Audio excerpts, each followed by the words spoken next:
So on President-elect Joe Biden's website, he has a detailed list of policies focused on homes and the housing market, which he intends to push for during his first term as president. And so I read through every single one of these policies, and today I'm going to go over the good, the bad, and the ugly side of them, and whether or not they're going to cause the next housing market crash, or if we're going to continue to see home prices absolutely skyrocket like they have been for the past 6 months. So let's start off by talking about his $15,000 tax credit for first-time homebuyers. Out of all of his policies, this one specifically has gotten the most attention by the media. So on his website, it says he wants to help families buy their first homes and build wealth by creating a new refundable advanceable tax credit of up to $15,000. This tax credit will be permanent and advanced, meaning that home buyers will receive a tax credit when they make their purchase instead of waiting to receive the assistance when they file taxes. So personally, I think that this is a great idea. If you're watching my other videos, I talk about how first-time homebuyers are just being screwed over right now,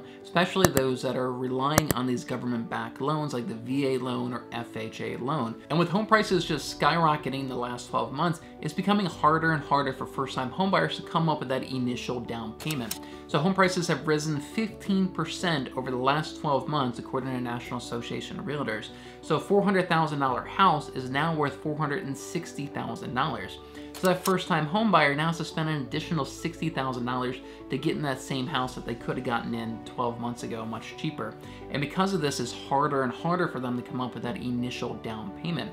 So this $15,000 tax credit is going to be incredibly helpful in getting home buyers into those properties and being more competitive with their offers. And one thing I like specifically about this policy proposal is that they say that it's an advanced tax credit of up to $15,000. There are a lot of smaller tax credits for home buyers, but all they really are is you have to buy the house, and then when you file your taxes, they'll give you a discount or they give you some cash back, and it doesn't really help you actually buying that house. So I like that they're pretty much advancing you that $15,000 up front in order to purchase the home. Now on the other side though, once they start giving out this $15,000 credit to first-time homebuyers, we're going to see a big spike in the demand for homes. There are going to be a lot more home buyers entering the market trying to take advantage of this, and that increased demand is then going to cause home prices to go up even higher.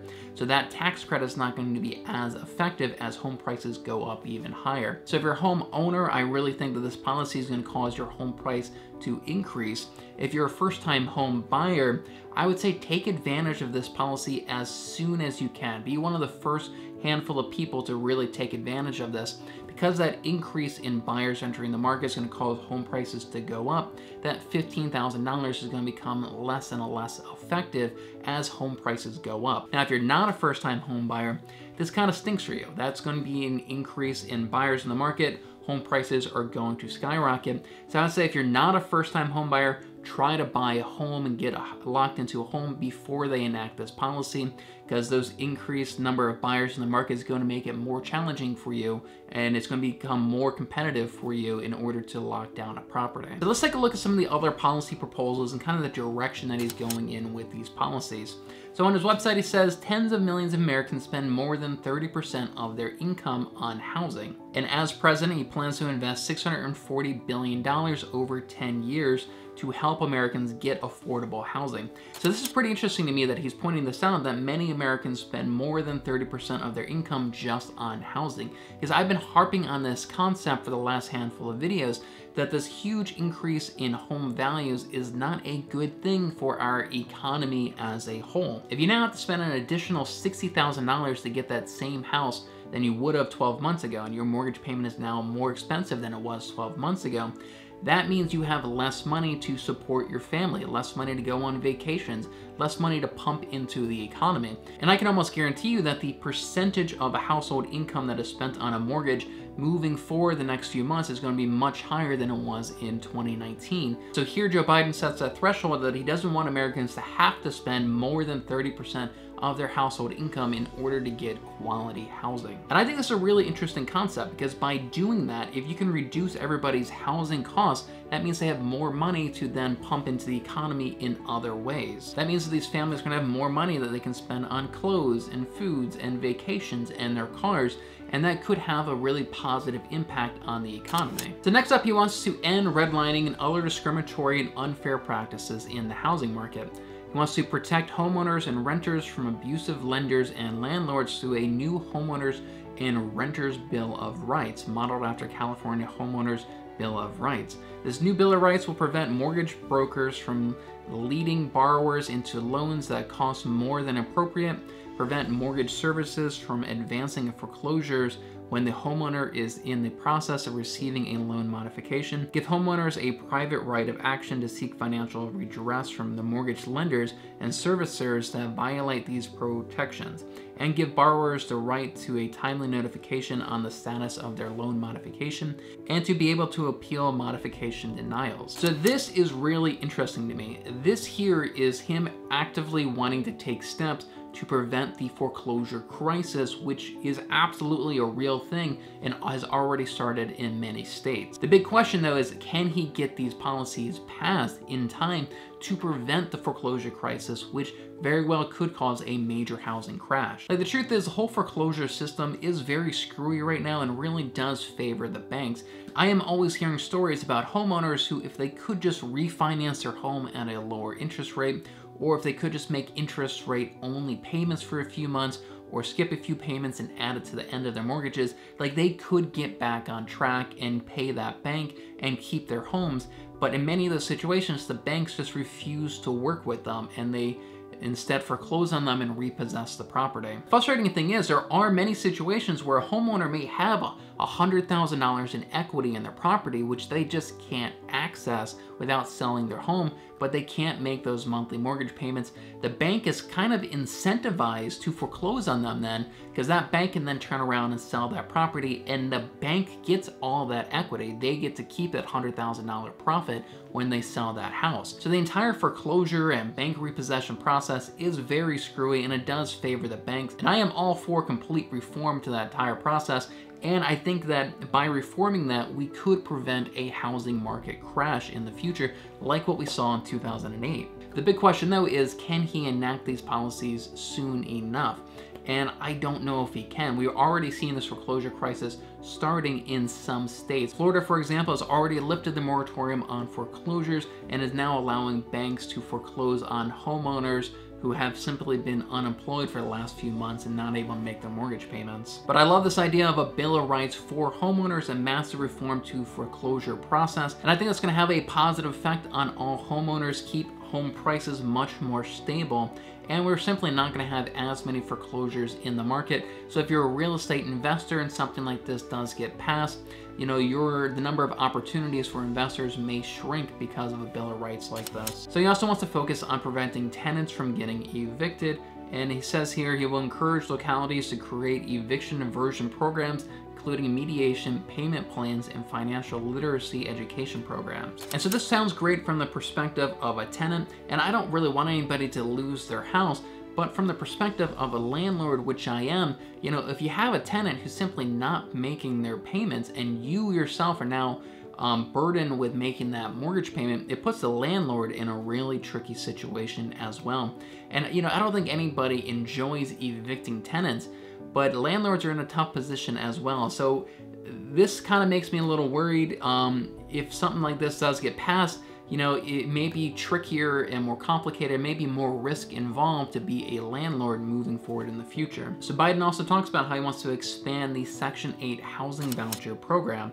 So it says here, roughly 3 in 4 households eligible for Section 8 rental assistance do not receive housing assistance because the program is underfunded. Biden will also enact a law prohibiting landlords from discriminating against renters receiving federal housing benefits. And so I'm actually okay with him expanding the Section 8 housing program. Actually, a lot of landlords who like focusing on Section 8 specifically, because that monthly rental check comes straight from the government rather than your actual tenant. So it's much more consistent. You have to chase down your tenant to actually get paid. And he also talks about how he doesn't want landlords to be able to discriminate against somebody based on their source of income. And so he's talking about expanding the fair housing laws. So here in Maryland, we had a few specific counties that had this exact policy that pretty much says that you can't say no to a tenant because their income is coming from Section 8 housing versus a job. And just recently, Maryland's actually expanded that to cover the entire state. So as a landlord, I can't say, no, I am not gonna accept you because you're on Section 8. Now, it gets a little tricky because I can decline them for that. I just can't state that's the reason why I'm declining for them, because that will be a fair housing violation. And so it looks like Joe Biden wants to expand that nationwide rather than leaving up to governors of states or counties. And I don't really know how I feel about that, because like I said, there are some additional steps to accept a Section 8 tenant. There are some additional loops that you have to jump through. You have to get the property inspected, and it has to meet some minimum standards as well. But overall, you know, I don't exactly hate on this program. If he does expand this program, I think that may be a growing trend for landlords who specialize in receiving Section 8 tenants.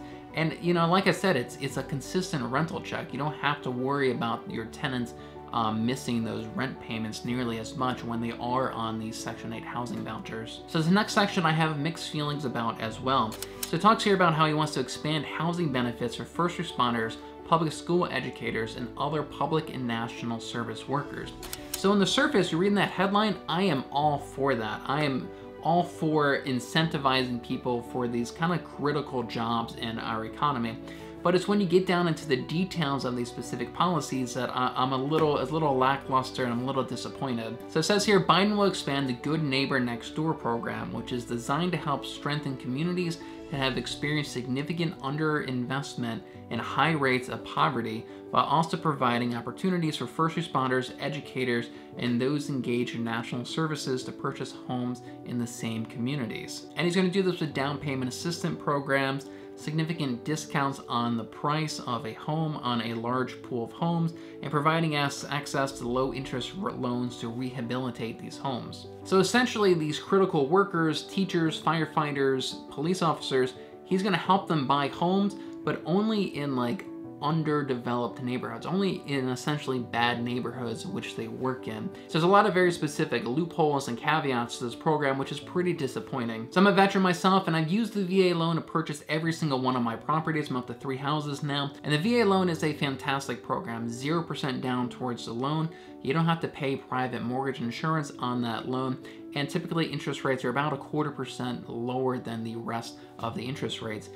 And what I want is that program for the critical people in our society, like firefighters, teachers, and police officers. In my opinion, those jobs are just as important to a society as the military is. And I'd personally love to see a VA loan type program for these essential workers in our societies to encourage more people and higher quality people to go into those career fields.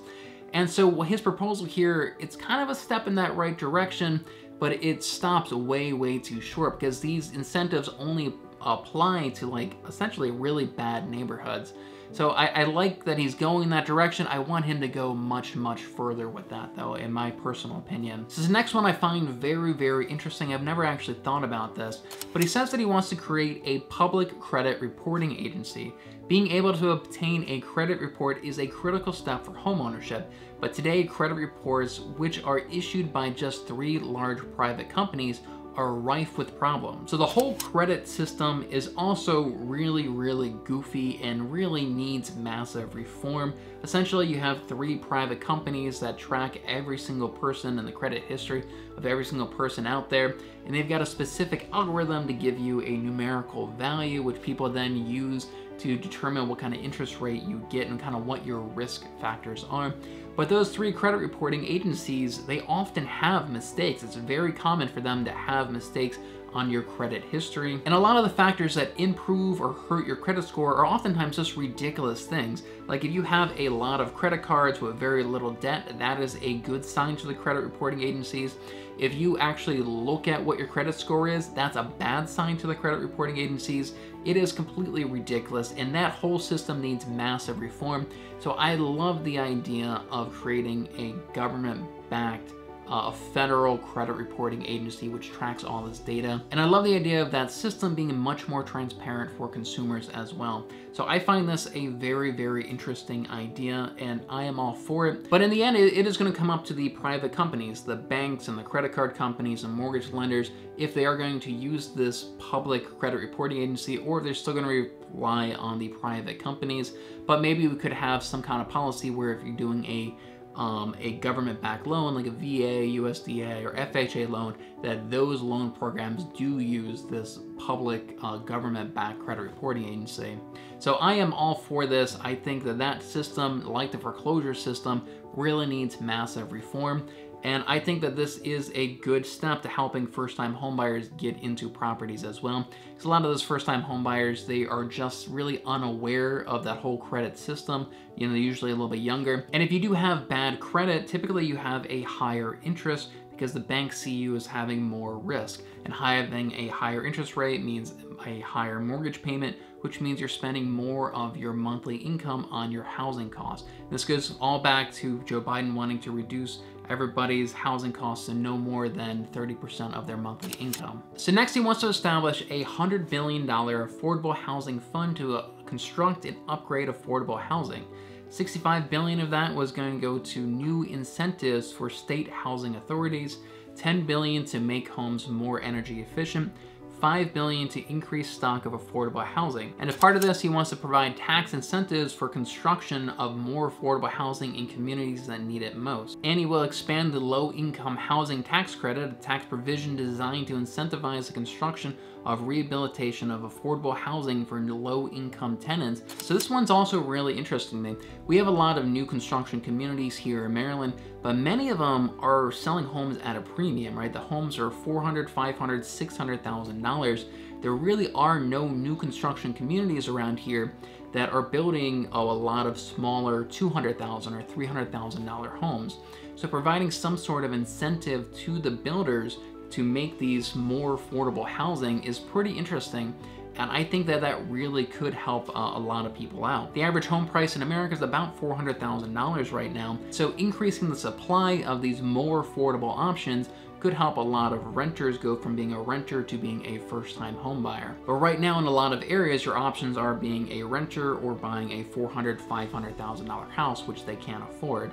So I am all for increasing the supply of these more affordable homes. And it goes on to say that Biden will also invest in the development and rehabilitation of single-family homes across distressed urban, suburban, and rural neighborhoods through the Neighborhood Home Investment Act. So what got my attention in this one is the word rehabilitation. So is this policy going to help encourage house flipping, right? Flippers play a pretty important and vital role in the housing ecosystem, right? They are taking these old, dilapidated homes and flipping them and reinvigorating them and creating good housing opportunities. So I'm wondering if this policy proposal is going to help incentivize house flippers to come into these underdeveloped and lower income areas and kind of revitalize those homes and create better housing opportunity. And if that is the case, then I am all for that, and that may create a lot more opportunities for house flippers and real estate investors. So this next one really got my attention. He wants to guarantee safe housing for military families.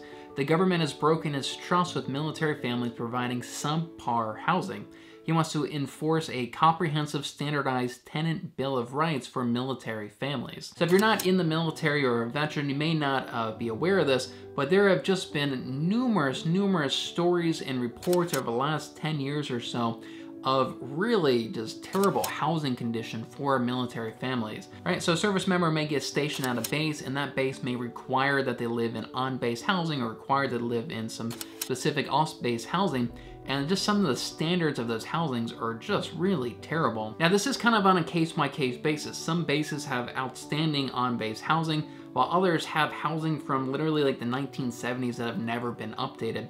And I've seen a lot of headlines over the last handful of years of service members being forced to live in housing that have mold and wood rot and leaks and just some really subpar standards. So I love that Biden is like aware of this and is really focusing on this, and he wants to have some minimum standards for housing for our service members. I am all for that. So next up, he wants to pursue a comprehensive approach to ending homelessness.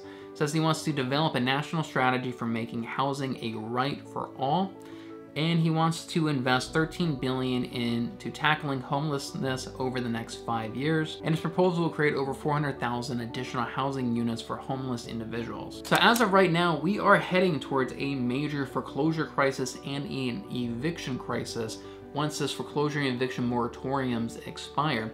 And we are going to see a significant increase in homelessness. So yeah, we need to do something. Like, that is not a good thing for the economy as a whole, seeing a huge increase in homelessness. So I am all for having some sort of, again, just some minimum housing standards that's available for anybody. They don't have to be nice, just something with a roof over their heads. This is going to allow people to start making progress to get back in the workforce and back to contributing to our economy. So I am for this, having some minimum standard of housing available to everybody when they do get evicted or get foreclosed on. So overall, I feel that Biden's policies are going to be very helpful for first-time home buyers. And if you're a homeowner, I think that these policies are going to increase the demand for buyers, which means home prices are going to continue to go up. If you are a landlord, you know, some of these policies do kind of concern me, and you may have a lot more restrictions moving forward with evicting your tenant. And you know, unfortunately, I feel like the landlords may ultimately be the ones who get screwed over with that. And the reform that he wants to do with the whole foreclosure process, I am all for that. I think that if he can actually get something like that passed soon enough, that could prevent a major market crash when we face this foreclosure crisis. The question is, can he get something actually in place soon enough? And that is what I don't know. We may have a major market crash before he has time to actually enact any of these policies. But if he can actually get all these policies enacted, I think that we are going to see an increase in buyers. And I think overall it is going to be good for the housing market. So if you want to learn more about the upcoming foreclosure crisis and when and how it's going to impact the housing market, check out this video I did right here breaking that down for you. Don't forget to subscribe and hit that little bell icon to get notified every time I upload a new video. Thanks so much for watching, and I'll see you over in the next video.